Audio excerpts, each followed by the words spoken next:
Assalamu alaikum dear students. So far we have completed monohybrid and dihybrid crosses conducted by Mendel. At last we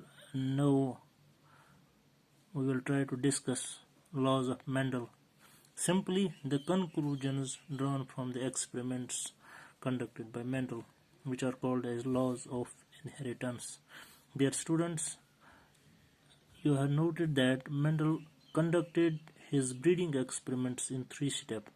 In the first step, he selected pure pea plants. Then in the second step, production of first generation by cross breeding, and third step was raising second and subsequent generation by self-fertilization of hybrids.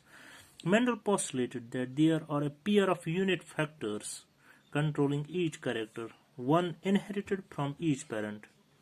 These factors are the carriers of hereditary information from parents to offsprings. At the time of gamete formation, the factors segregate, that means they separate, so that each gamete receives only one factor for each character. This is called as law of segregation.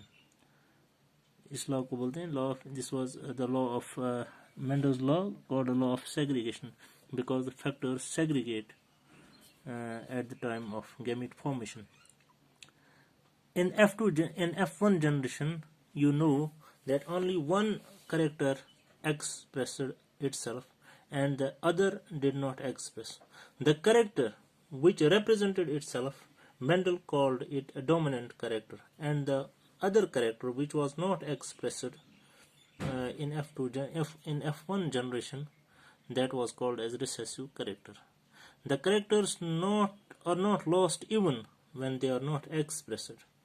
They are not wasted.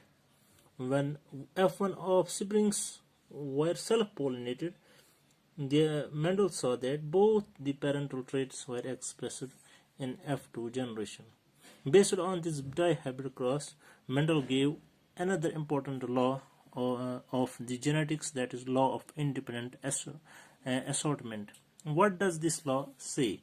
From F2 generation of the dihybrid cross, Mendel postulated inheritance of factors controlling a particular trait in an organism are independent of another. This is called as law of independent assortment. That means at the time of reproduction, two pairs of factors of each of the two traits in a dihybrid cross segregated independently during gamete formation and randomly formed combinations in F2 generation. This is why you have seen in dihybrid cross new combinations apart from the parental combinations appear. That explains this law, that is, the factors assort independently of one another during gamete formation. Thank you.